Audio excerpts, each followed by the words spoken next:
Hello and welcome, I'm Ruby Barlow and you are watching the World Report on NewsX World. Let's take a look at some headlines from this hour.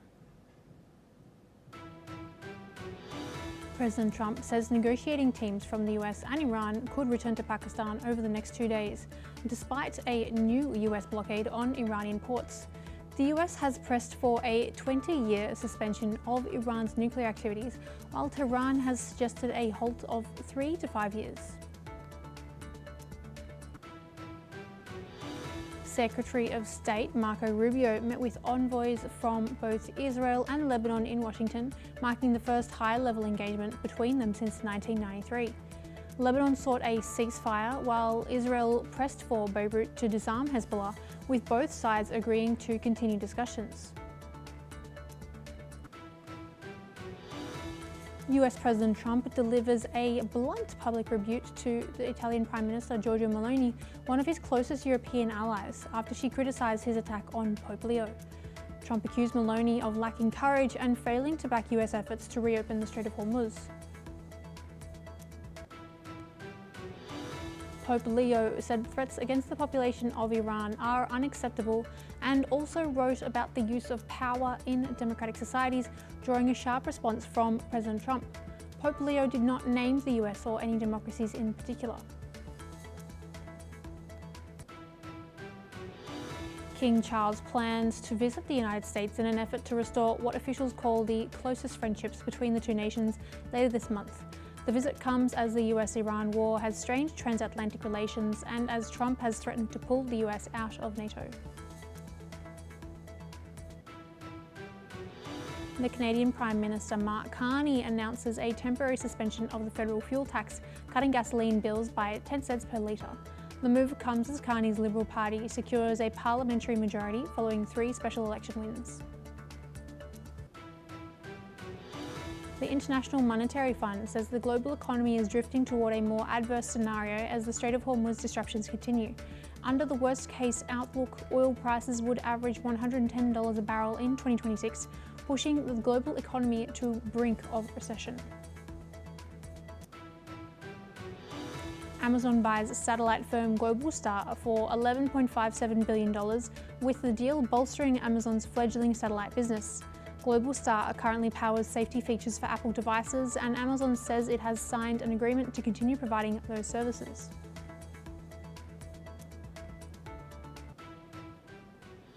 European countries are reportedly drafting a post-war strategy to reopen and secure shipping through the Strait of Hormuz without direct US involvement. According to reports, the plan includes deploying mine-clearing units and other military vessels to ensure safe passage for commercial shipping through the critical waterway.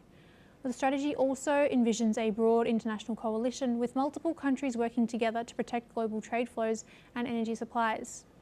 The Strait of Hormuz remains one of the world's most vital energy choke points, handling a significant share of global oil transport. Europe's move signals a push for greater strategic autonomy in security operations, particularly in a region marked by escalating tensions. The proposal comes amid ongoing disruptions and heightened risks to shipping, with global markets closely watching developments. We're joined now by Andrew KP Leung, who's an independent China strategist, joining us live from Hong Kong. Andrew, thanks very much for joining us once again on NewsX World and for your time today. Now, in your analysis, how do you think the United States might react to this proposal from this alliance of nations? Do you think that they would be pleased that these nations have got together to try and open up the Strait of Hormuz, or be displeased that perhaps they've been excluded out of this proposal? Well, the Europeans, right from the very start, already stated that this Iran war isn't their war, and they don't want to be involved militarily. However, the oil prices affecting their electorate, pushing up cost of living and petrol and the whole economy. And that's why the European leaders must show that they are going to do something. But you look at what they're proposing to send mine clearing ships. Now, first of all, if there is a war, Are they going to be involved in the conflict? The Europeans already said that they're not going to be involved, and sending mine-clearing ships could expose them to the lines of fire from both sides.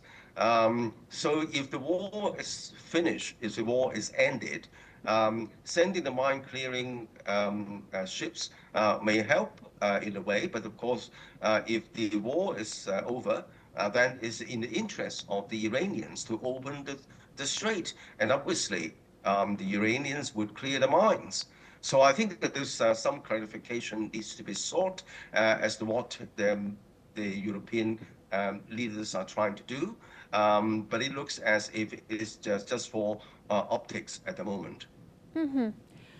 Andrew, how might this proposal work given the fact that the United States has set up a second blockade, this time directed towards shipping linked to Iran, but also directed towards Iran? How could this potential strategy to reopen the Strait of Hormuz by the Europeans conflict with this second blockade that's been set up by the United States?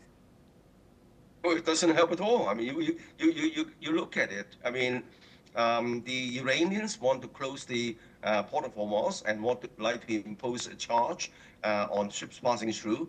The Americans are going to blockade Iran's blockade. Then how do land clearing ships from the European Unions would help the situation, particularly if they don't want to be involved in the war? And then there's already been accused by President Trump of not helping to fight against the Iranians, and obviously the European leaders would not be like to be involved in a direct conflict. So I think that this is it begs a lot of questions. As I said, it is just for optics at the moment. If the war ends, then all sides would like to open up the port of Hormuz, and the Iranians would clear the mines themselves. But sending some ships to help, yes, may help, but it's not going to be a game changer either. Mm-hmm, indeed. Andrew, please don't go far. We're now moving to our next development. According to a report, Iran secretly acquired a Chinese spy satellite, giving the Islamic Republic a new capability to target US military bases across the Middle East during the recent war. Reportedly, the T-01B satellite, built and launched by Chinese company Earth I Co., was acquired by the Islamic Revolutionary Guard Corps Aerospace Force in late 2024 after it was launched into space from China. The Iranian military commanders directed the satellite to monitor major US military sites. The report further added that as part of the deal, the IRGC received access to commercial ground stations operated by Emposat, a Beijing-based provider of satellite control and data services provided with a network extending across Asia, Latin America, and other regions. T-01B can capture imagery at roughly half-meter resolution. At that level, analysts can identify aircraft, vehicles, and changes to infrastructure with much greater precision than older Iranian systems allowed. Back to you, Andrew. China normally takes a more reserved approach when it comes to external conflicts, normally quite reluctant to get involved, make statements in favour of one party or another. Of course, they've had relations with Iran for quite a while now, and there's been allegations that they have been helping Iran. Do you think that this report that the Iranians could have bought this Chinese military technology could be possible?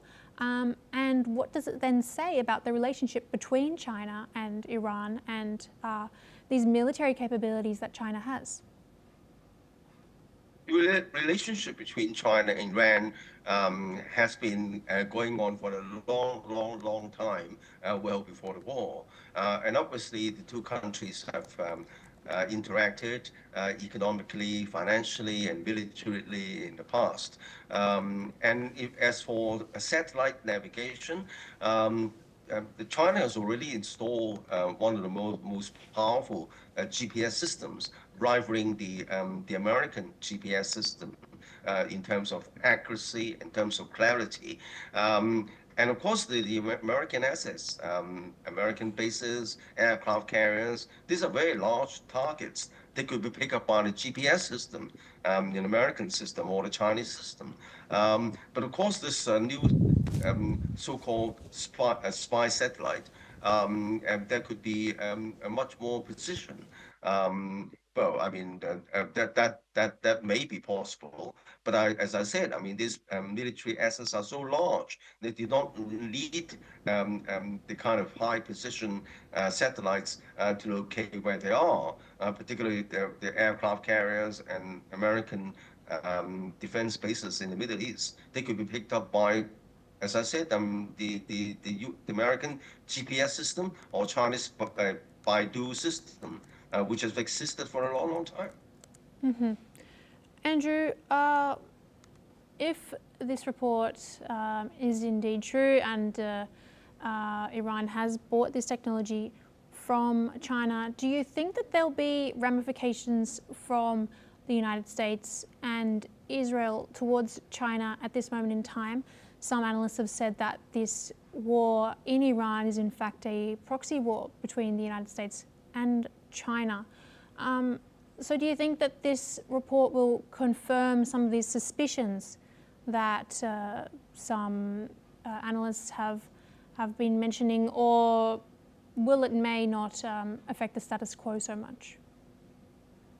Well, the same sort of, we think, legitimate suspicions already arose on the Ukraine war. I mean, China's relationship with Russia was very, very close.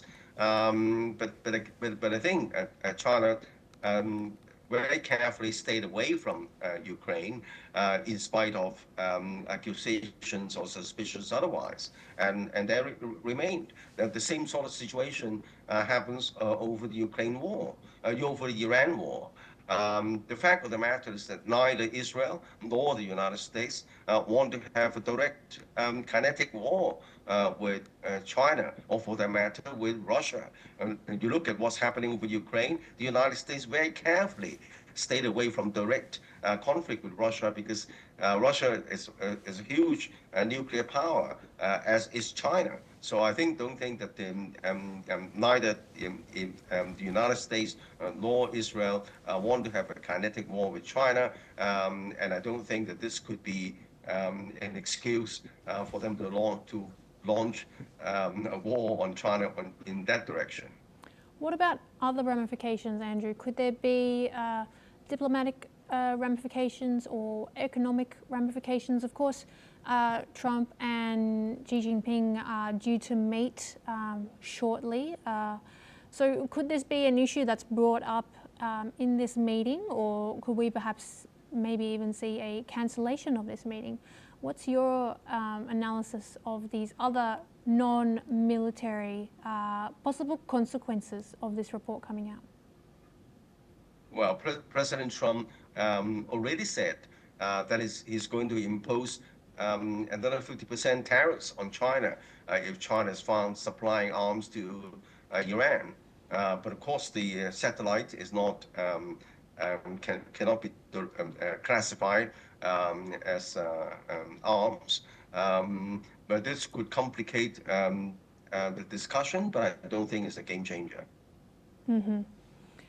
And as it has been reported that it was used to target these American bases, these American bases, a lot of them are based in Gulf states as well. Do you think there could be possible consequences for the relationships between these Gulf states, these locations of where those American bases are, and their relationship with China? Of course, these two parties are kind of outside of the war at this moment in time, but both have definitely been affected by this conflict. Do you think there could be some sort of political, diplomatic type of consequences in this regard, in the relationships between the Gulf states, those locations of those US military bases, and China, as Iran has used those Chinese spy satellites when it purchased them? Well, of course, Iran has already targeted the American bases, American assets in the region for the past, nearly 2 months. I mean, Iran have already launched missiles and various armament against those targets. As I said, those targets are not tiny. I mean, they could be picked up by PS systems. But I think that Iran has already sent a clear message that the presence of these American assets in this neighborhood, in the Arab Peninsula, presents a problem. And what Iran is trying to do is to force the Arab neighbors to think twice, even continuing with these assets. And I think that after the war, that's one of the likely kind of scenario as other oil suppliers, oil supplying countries in the region are going to rethink about how are they going to maintain their energy exports safely and staying out of the of problems.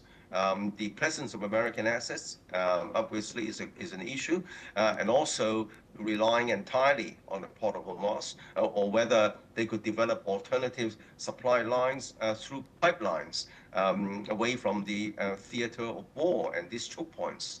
So I think that this are likely to be the consequences after the war. But at the moment, well, I don't think that this is going to be a huge problem, knowing that Iran has already been targeting American assets, and these assets are quite large, and they could be picked up by ordinary GPS systems. Mm-hmm. Andrew, thanks very much for joining us once again on NewsX World. Always a pleasure to chat with you. Now, the head of the UN's nuclear watchdog says that very detailed measures to verify Iran's nuclear activities must be included in a potential US-Iran agreement to end their war in West Asia. International Atomic Energy Agency Director General Rafael Grossi stresses the need for a thorough verification regime for Iran's nuclear program, as US President Donald Trump said that a second round of talks with Iran could happen over the next 2 days. He says that any agreement on nuclear technology requires very detailed verification mechanisms. Iran has not allowed the IAEA access to its nuclear facilities bombed by Israel and the United States during a 12-day war in June, according to a confidential IAEA report circulated to member states in February. The Trump administration has said that preventing Iran from gaining a nuclear weapon is a key war aim. Iran has previously said that it isn't developing such weapons, but rejected limits on its nuclear program. Let's listen in. Iran has a very ambitious, wide nuclear program. So all of that will require the presence of IAEA inspectors.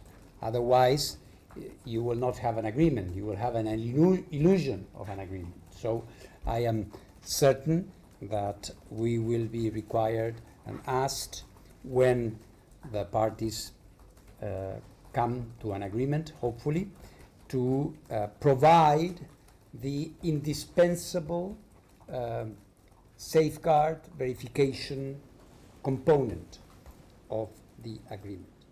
We're now joined by Dr. Sanjay Kumar, who's a journalist at the Korea Herald, joining us now live from Seoul in South Korea.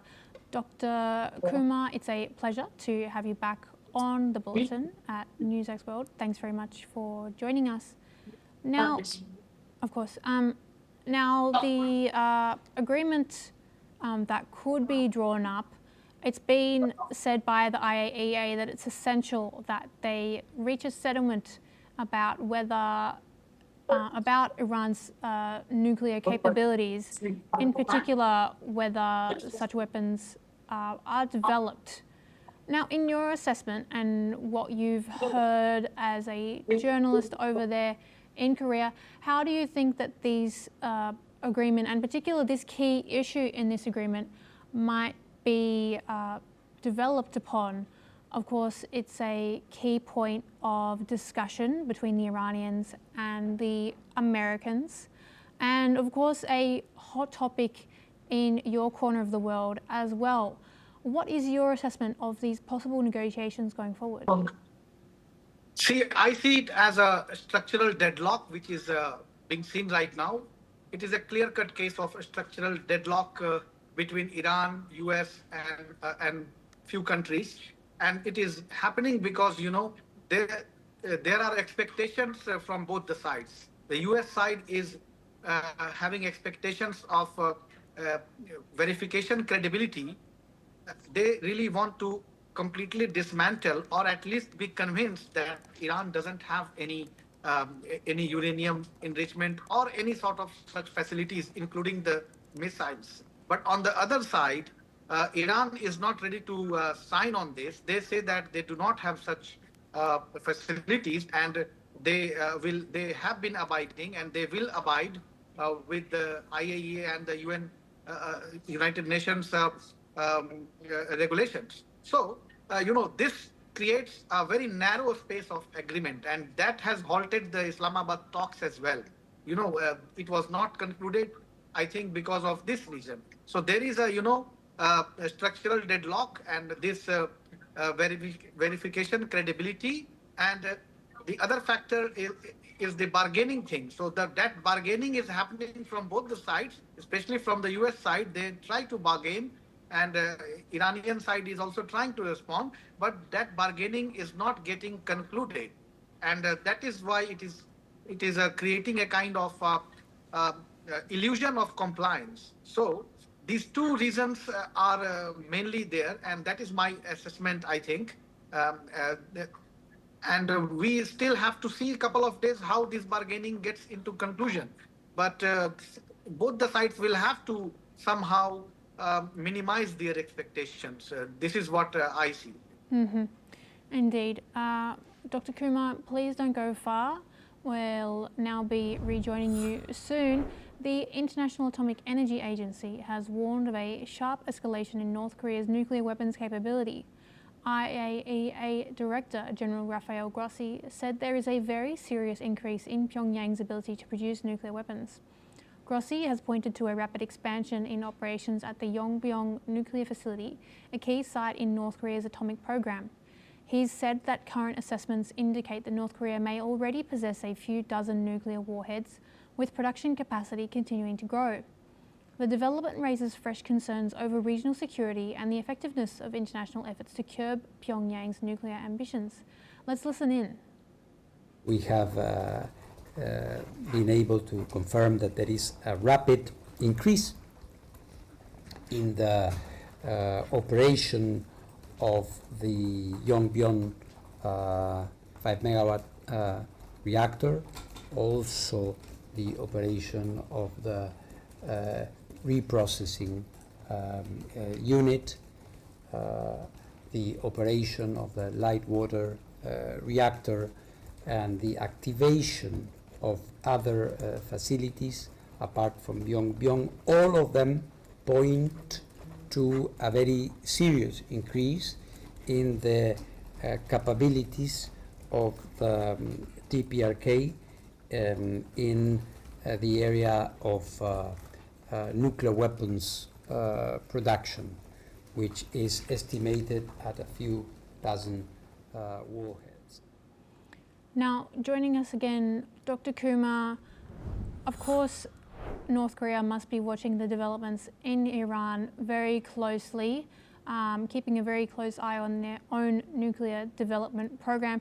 Do you think the events in Iran, the war in Iran, has affirmed North Korea's decision to themselves to keep developing those nuclear weapons as a form of deterrence? And I also want to get your assessment how this rapid development, as the IAEA has confirmed it, how it's contributed to the feeling of regional security in the area, how it's been received in South Korea. Steve, of course, South Korea is not going to be happy with this. The position in South Korea has always been critical, and we here had always been criticizing North Korea for what they had been doing. I mean, they had been violating the sanctions and violating the norms of the nuclear regulations and the standards which has been kept in place by the United Nations as well as the IAEA. But if you ask since you have asked my assessment, I see it as an acceleration of quantitative as well as the qualitative nuclear posture, because this Yongbyon facility, what they are trying to do is to enrich not just uranium enrichment, but they are trying to add plutonium also into this, and in order to have a qualitative production, and not just increasing the production but also the qualitative production. That is very alarming, and it should alarm not just people in South Korea but across the world, because this is clear-cut violations, as well as making the world more insecure. We have not seen any sort of signal or any sort of cooperation signals with Russia right now. But if this flexibility in expansion, if it keeps going, then who knows? There can be some expanded cooperation with Russia and like-minded countries according to their perspective. I mean, the North Korean perspective. So that is why this IAEA assessment, as well as what is being assessed in last couple of years, it has to be now taken more seriously. A South Korean position is one thing, but it is creating threat to the regional security as well as the world security at large, because it is not allowing people to sleep well. You know why? Because we are already living in an uncertain world, and this nuclear problem had been in the center when it comes to the Korean Peninsula. It was enough to make this entire East Asian region insecure, and if it is getting expanded in the form of this facility and industrialization of nuclear arsenal, we should say, this arsenal elasticity is going to bring more threats, and it is going to kind of very destructive force. Presence of destructive force in this region. So we should condemn this, and also IAEA shall seriously take notice into this matter. Mm-hmm. Dr. Kumar, thanks very much for joining us on NewsX World. Always a pleasure to hear your insights. Now, Typhoon Sinlaku is lashing the Pacific island of Saipan with strong winds and heavy rainfall as storm warnings remain in effect across the region. Authorities have urged residents to stay indoors and take precautions amid the risk of flooding and infrastructure damage. Emergency services are on high alert as the storm continues to move through the area. Officials say conditions could worsen before improvement is seen later in the day. Residents have been advised to follow local updates and evacuation orders where necessary, as safety remains a priority. And that's all we've got time for. Please keep watching NewsX World for more news updates from around the world.